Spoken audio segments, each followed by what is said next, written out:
Mi nombre es Daniela, yo soy médica general.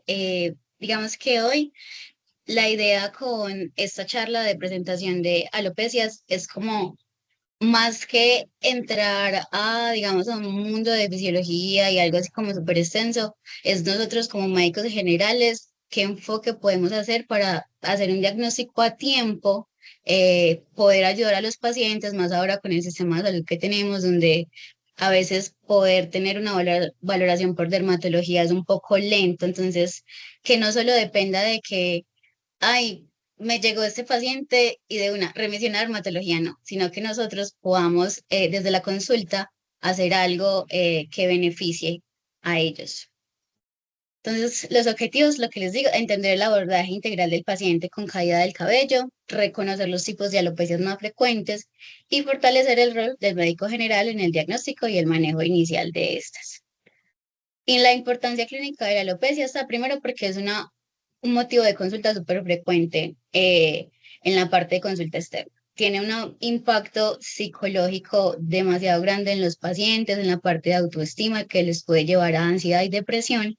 Y además nos puede como reflejar o orientar a que el paciente podría estar presentando enfermedades sistémicas asociadas a tiroides, deficiencias de, digamos, como elementos o factores que afecten la autoinmunidad.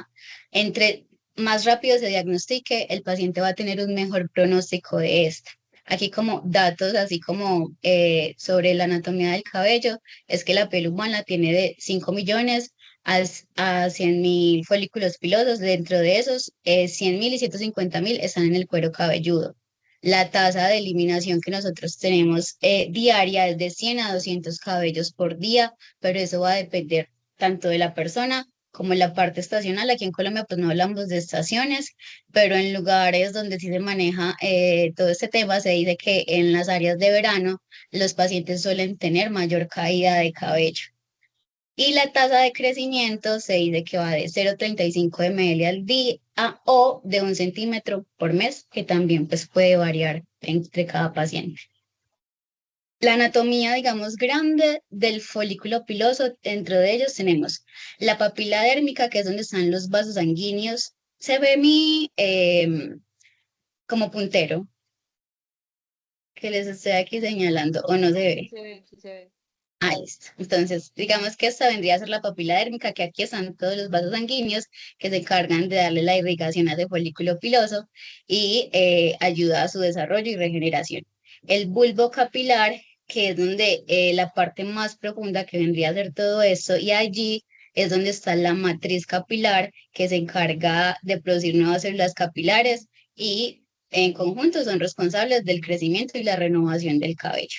Y por aquí tenemos la glándula sebácea, que pues como su nombre lo dice, lo que hace es producir sebo, que ayuda a proteger tanto el folículo piloso en la dermis y lo lubrica. Digamos que de esta forma, aquí está el músculo erector del cabello, que en periodos donde hace frío o por emociones al miedo, nervios, hace que no digamos que en la parte del cuero cabelludo, sino ya como tal en vello puede hacer que se produzca como que nos erizan los vellitos. Los sitios principales de caída de cabello son en el tallo y en el folículo piloso.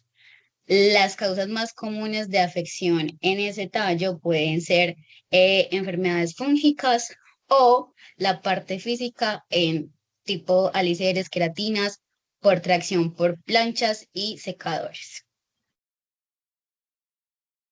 Importante antes de empezar a hablar de las alopecias, entender cuáles son las fases de crecimiento.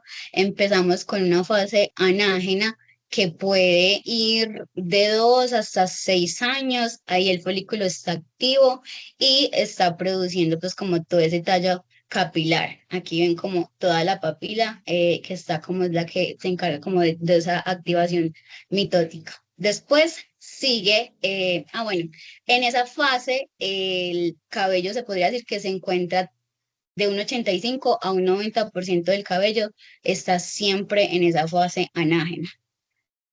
Luego de pasar la fase anágena, sigue la catágena, que puede durar de 2 a 3 semanas. Eh, el 1% del cabello que tenemos es el que se puede encontrar en esa fase. El folículo ahí lo que pasa es que deja de dividirse y la papila dérmica se separa tanto aquí del bulbo y empieza pues como a ir subiendo poco a poco. Sigue ya por último la fase telógena que puede durar de 2 a 4 meses de folículo inactivo y el cabello, pues como se puede decir que sería como el cabello viejo, se empieza a desprender y vuelve a empezar la fase con otro cabello nuevo, que es con la fase anágena. En esta fase telógena, aproximadamente el 9 o entre el 10 y el 15% del cabello es el que se encuentra en esa etapa. Nos llega el paciente a consulta, entonces vamos a estar ahí, digamos, aplicar la parte de semiología capilar. Entonces, primero iniciar con una anamnesis, hacerle un buen interrogatorio al paciente, ver el inicio y la evolución de estos síntomas. Hablamos de agudo menor a 6 meses y crónico mayor a 6. La localización, si se presenta pérdida de cabello de manera difusa o en una forma localizada. ¿Qué factores lo están desencadenando? Pacientes que presentan estrés, las mujeres después del parto, si es asociado a medicamentos o otro tipo pues como de patologías. Ver si ya se presentó, digamos, ese antecedente en la familia o si es primera vez que pasa en el paciente, antecedentes también de enfermedades autoinmunes y cuáles son los hábitos que el paciente tiene en su cuidado capilar. Las mujeres, digamos que lo más común es el tema de los alisados, eh, peinados donde hay como mucha tracción, que es digamos lo que conocemos ahora, pues súper famoso el tema del clean look, las trenzas que siempre suelen hacerlas con bastante tracción, y cómo es el tema también del lavado.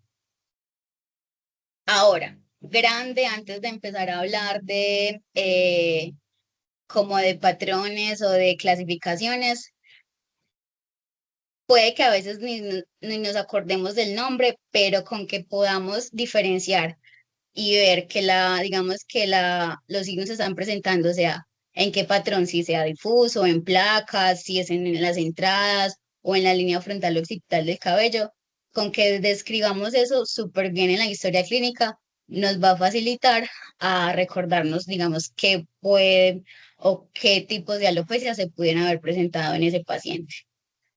Vamos a ver también los bordes, si son definidos, si son difusos, si hay piel visible, cómo se ve, si está normal, si está eritematosa, si hay descamación o si ya la piel se empieza a ver como atrófica. Cómo se están viendo esos cabellos, esos pelos, si se ven miniaturizados o si se ven algunos como más larguitos o más corticos que otro.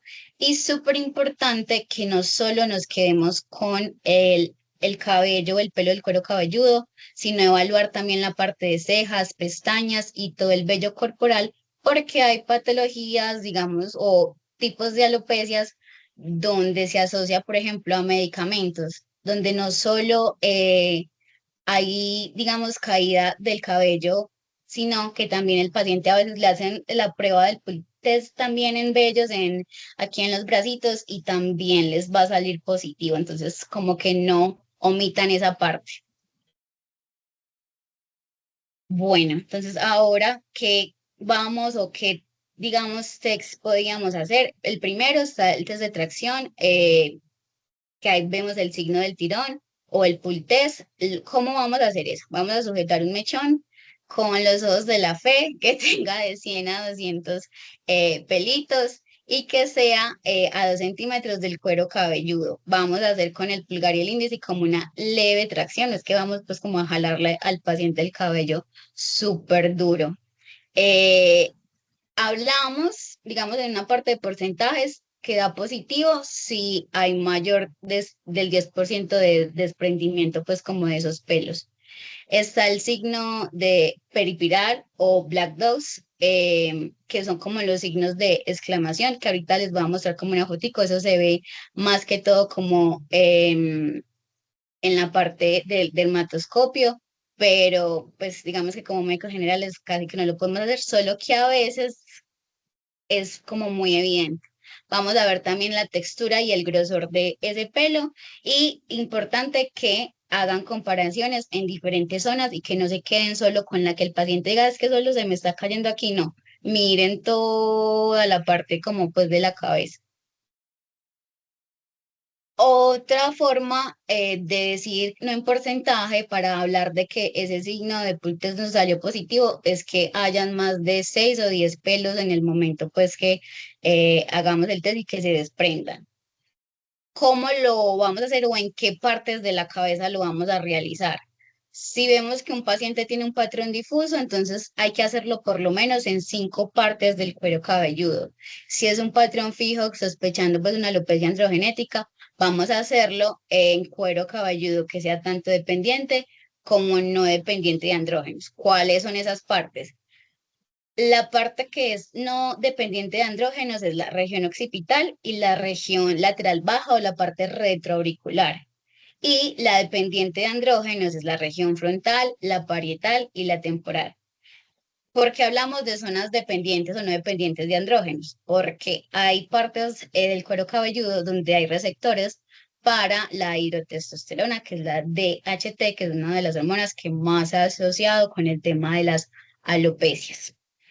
Si el paciente presenta un patrón que es en parches, la idea es que se haga el pull test alrededor, digamos, de las lesiones que él presenta. Y digamos que si hay posibilidad de hacerle seguimiento a este paciente y no es que les llegó pues como de la nada consulta, la idea es que este test se realice el mismo día, un día después de que se haya lavado el cabello. Pues si no, no importa, pero si de pronto se puede hacer seguimiento con el paciente, darle como esas indicaciones. Mm, Aquí ya la parte con el dermatoscopio y la tricoscopia, no, digamos que voy como a ahondarlo, por lo que les digo que como que quería enfocarlo más a la parte del médico general y yo sé que pues eso no lo vamos a tener. Entonces, digamos que de manera grande, esto en la parte de dermatólogos eso les va a ayudar demasiado porque casi que el diagnóstico se hace es con esto, no hay necesidad ni siquiera de tomar biopsias. ¿Qué podemos ver? El patrón de puntos amarillos, que es este que se ve acá que nos puede como dar referencia a una alopecia areata. Tenemos pelos miniaturizados, que son estos que se ven aquí, que el cabello pues se ve como de un grosor muchísimo más poquito que el resto del cabello. Y ya en la parte de las alopecias cicatriciales ya se ve pérdida de los orificios foliculares, que es como en esta imagen que se ve acá.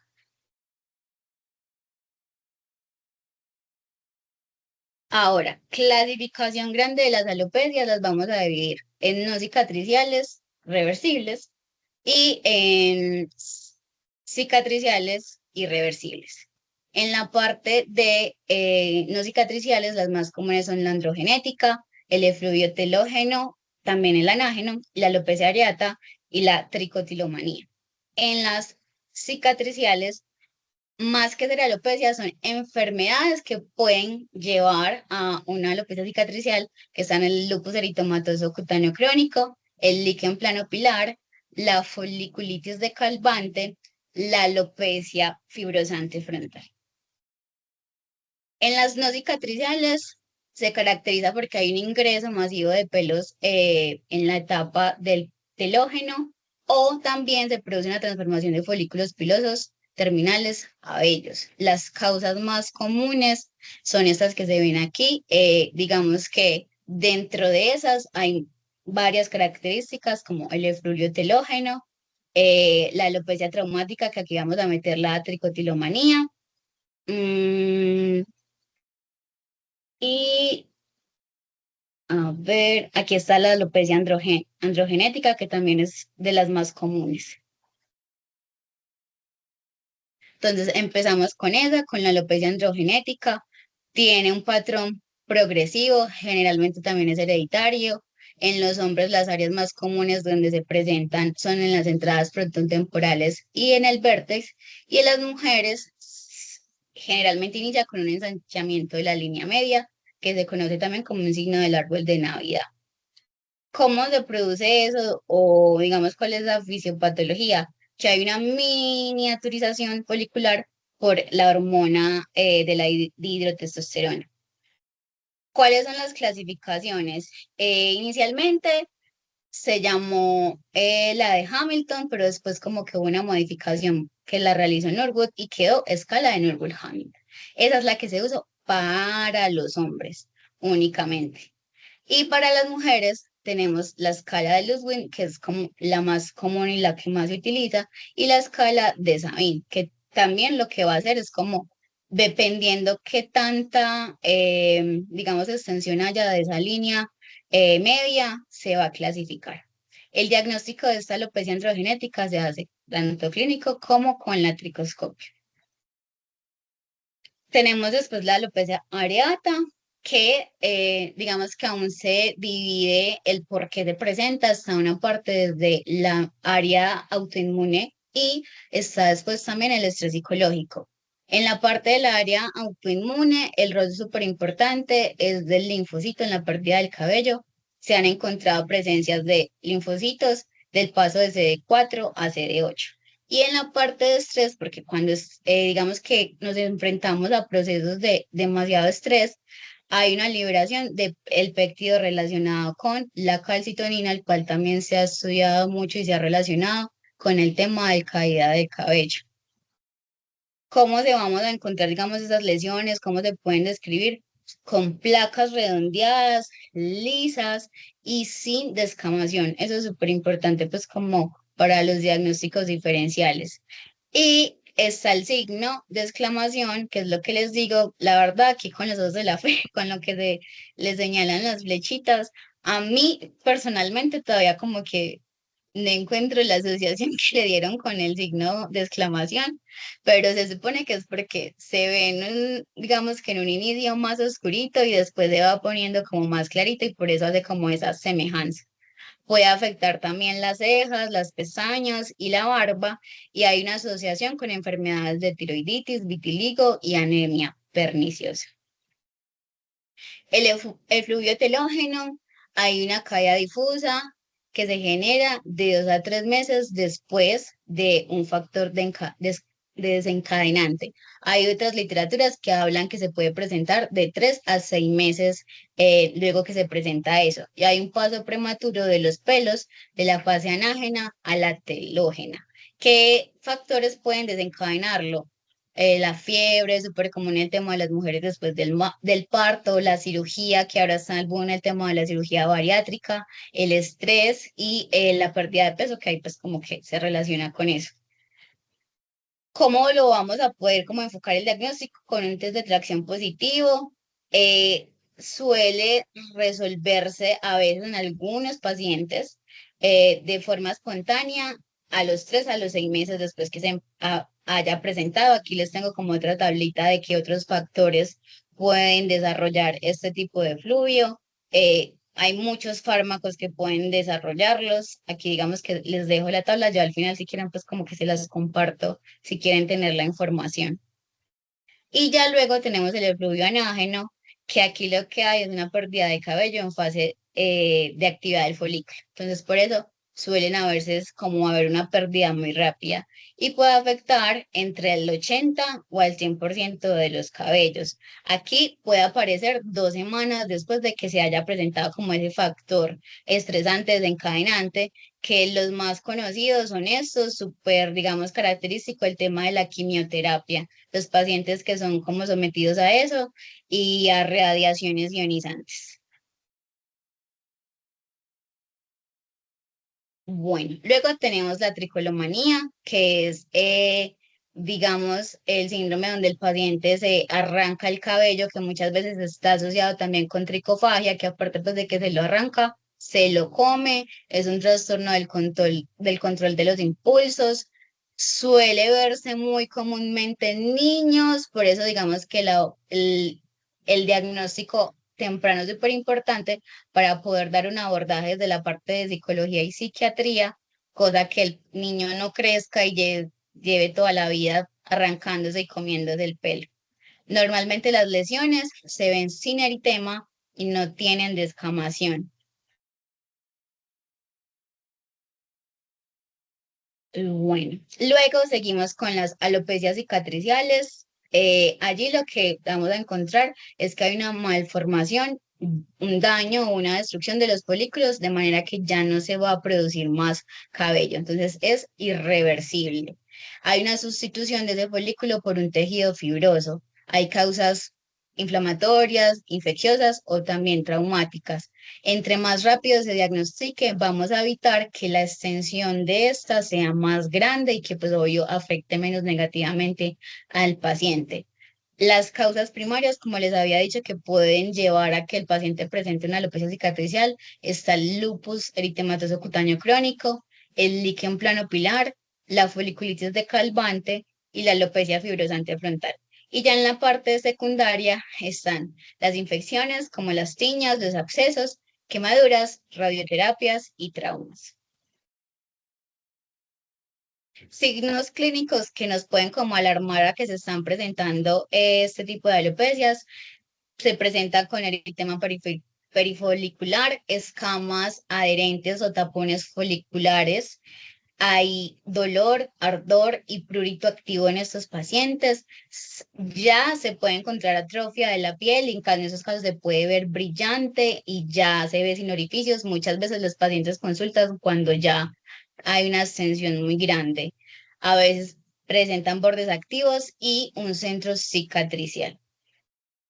Entonces, aquí con estas enfermedades, lo que les digo, más que hablarlas de ellas, les voy a explicar, es cómo las pueden encontrar ustedes, porque si no, aquí nos quedaríamos haciendo una charla de cada una de las enfermedades. Entonces, en el lupus eritematoso cutáneo crónico, el paciente lo que va a presentar son unas placas eritematosas con unas escamas adherentes. No sé si aquí alcanzan pues como a apreciar esas escamas.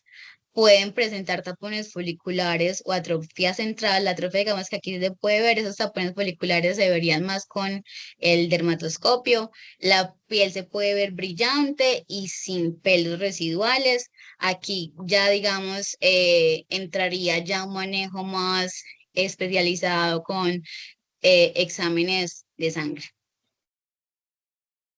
En el líquen plano pilar, ya miren que aquí la lesión es supremamente diferente a la primera. Aquí sí hay eritema también perifolicular, también se presenta en parches, pero miren que la descamación se ve como diferente. Hay pérdida de folículos y puede, digamos que, haberse presentado también con líquen en las presentaciones mucosas, entonces por eso también no quedarse solo con que el paciente me consulta por la pérdida de cabello, sino hacer un abordaje integral de este. En mujeres pues menopáusicas es muy común que se presente en una forma fibrosante frontal. En la foliculitis decalvante se van a presentar folículos inflamados con pústulas y con costas amarillentas. Miren que aquí se ven como una fase inicial, aquí ya algo más avanzado. Y aquí ya sí miren que generó esa parte como de pérdida del folículo, que ya la piel se ve como más brillante y no se alcanzan a ver los folículos. Eh, digamos que la parte o el agente etiológico más implicado es el Staphylococcus aureus. Hay formación de placas cicatriciales irregulares, ya que como en la parte donde ya se empiezan como a confluir todas esas pústulas, y el tratamiento se hace con antibióticos prolongados y se puede ir acompañado de isotretinoína, pero eso pues como que sí se lo vamos a dejar a dermatología. ¿Qué pruebas complementarias se pueden hacer cuando nos lleguen estos pacientes? Primero, siempre descartar el tema de hipo o hipertiroidismo con TSH y T4 libres. Se pueden ver déficit de ferritina, de vitamina D y C, normalmente en los pacientes anémicos. Si sospechamos de algo ya más de autoinmune reumatológico, ya habría que uno hacer la remisión porque muy probablemente como médicos generales no nos vayan a aceptar, pero digamos que exámenes que nos podían orientar a eso es tomar ANAS y serologías que hagan, digamos, orientarnos a ese tipo de enfermedades y los test de andrógenos en mujeres con signos que tengan hiperandrogenismo, que eso, perdón con el ruido ahí del lampo, pero bueno, ese test de andrógenos sería ya para la parte más de especialistas.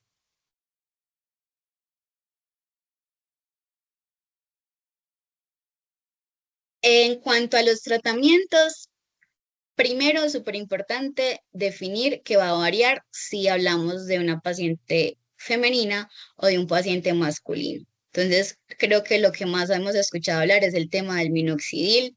Mm, Confusión o discusión si al 5 o al 2%.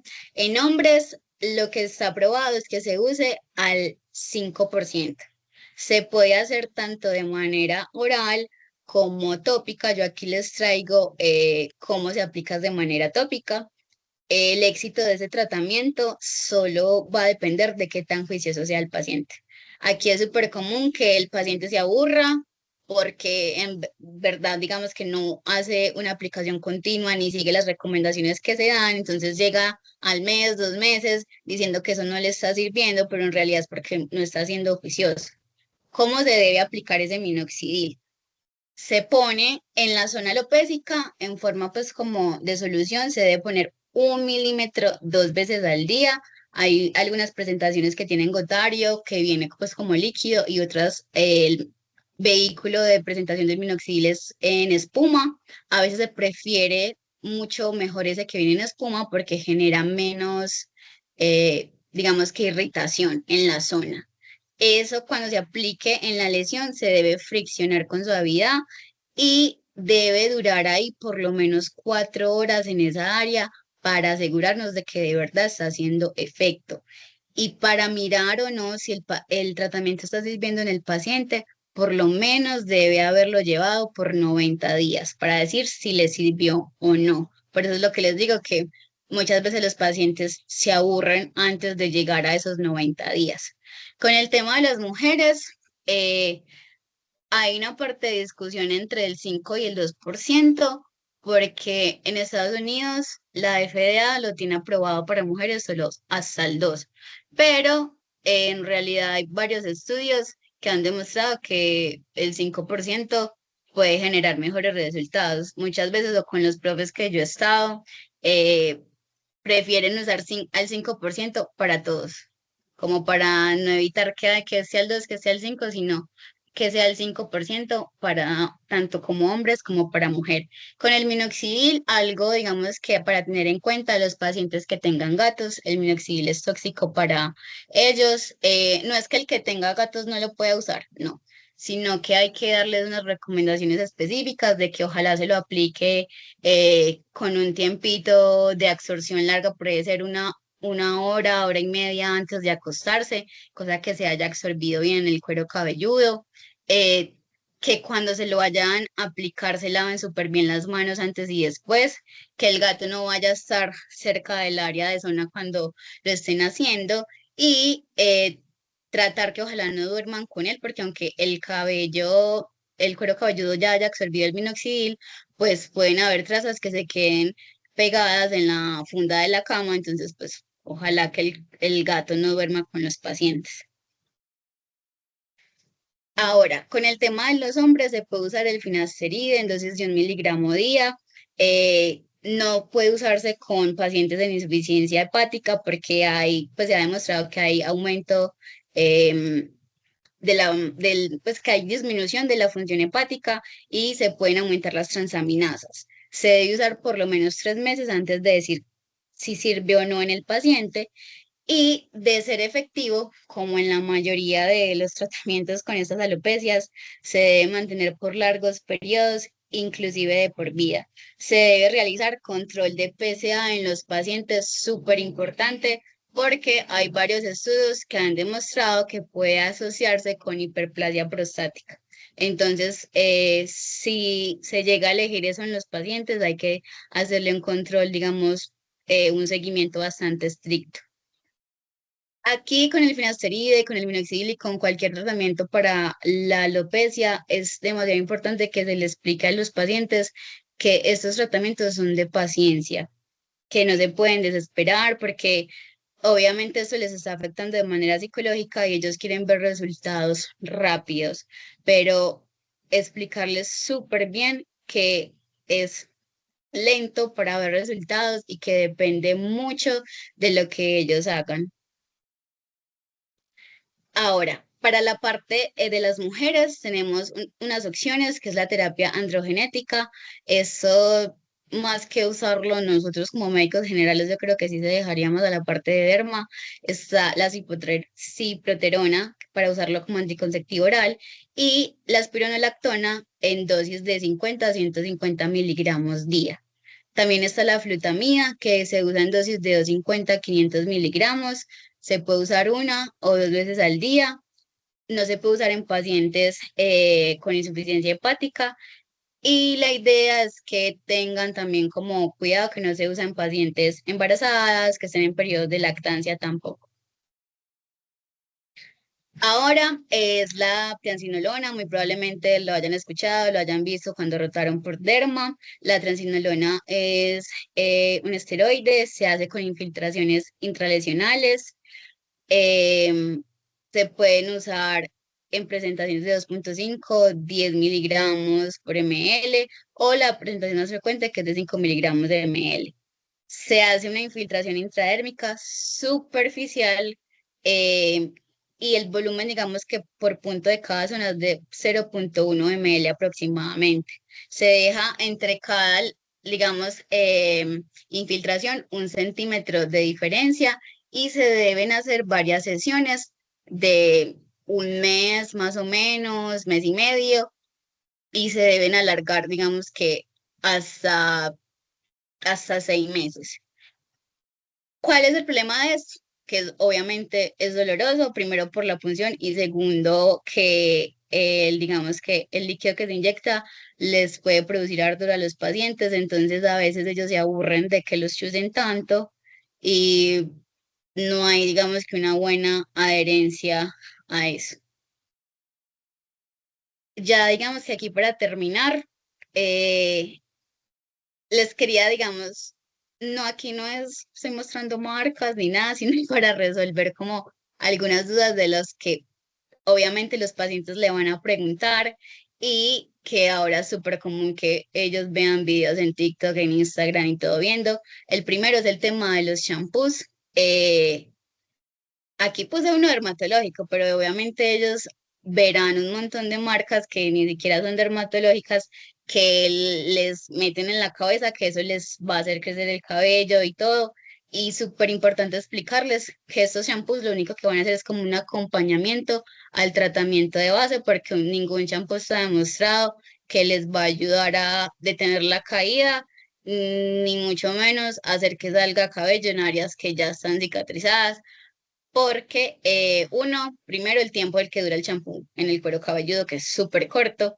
Entonces, la verdad, explicarles súper bien que les va a acompañar, más no que es lo que va a hacer que les solucione el problema.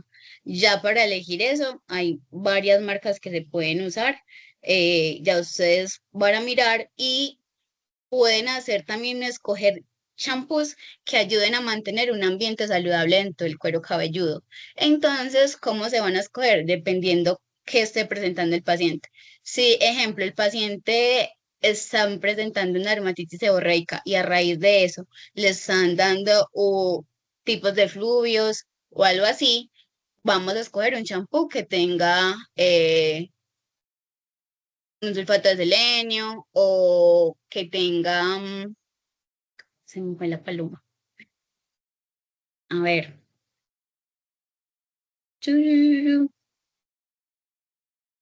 Bueno, si Ketoconazol, recuerdan sí. eso, que toconazol, todo eso, vamos a tratar de escoger que sean Salicílico. para mantener como un ambiente sano en el cuero cabelludo.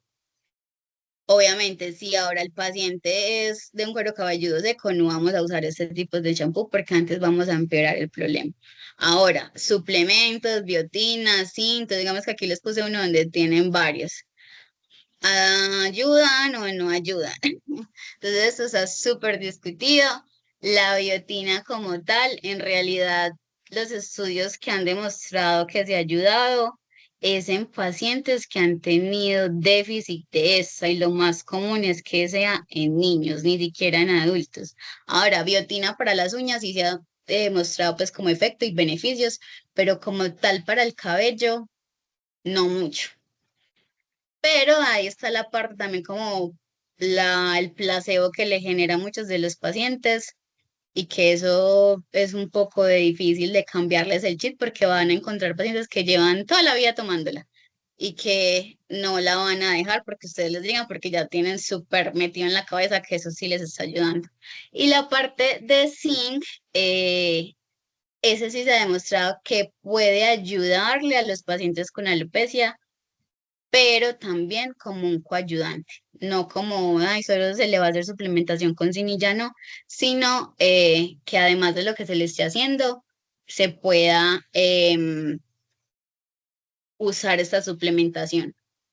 Con el tema de la betametasona la puse, o no betametasona, sino como tal esteroides tópicos, es porque muy probablemente habrán escuchado que ahora está súper común que se aplican el esteroide antes de usar el minoxidil, porque lo que esto hace es que hace como una especie de dermatitis de contacto, por decirlo así, y hace que la piel, digamos que esa parte inicial se ponga más delgada y la absorción del minoxidil sea más rápida y se vean resultados más rápidos como el paciente quiere que se presenten. Pero como se está produciendo una dermatitis, el efecto irritante va a ser mucho mayor. Entonces, no es que en cada aplicación todas las noches se va a poner el esteroide, no. Eso se hace, digamos que una semana, cada 15 días, sin exceder. Y ahí está como, digamos, mi dilema, que es que los pacientes no tienen un buen control del uso de esteroides tópicos.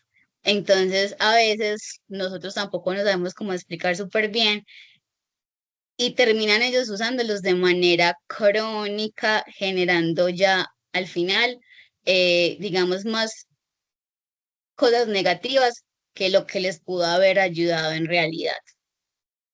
Dentro de estas otras cosas que se han utilizado, ya está la parte quirúrgica de los implantes capilares. Yo aquí no lo puse porque, pues ya eso es algo que uno, ustedes no lo van a remitir, pero que el paciente sí se puede orientar a hacerlo. No quise como, digamos, de explicarlo así porque ya sería como hacer una clase de técnica de cómo se hace eso y creo que lo debería hacer alguien que ya tenga como experiencia en el tema.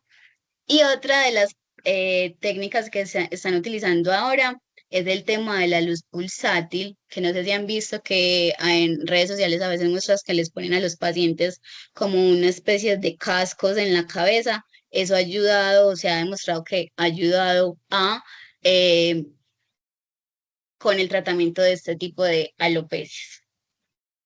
Y listo, digamos que eso era lo que tenía por compartirles.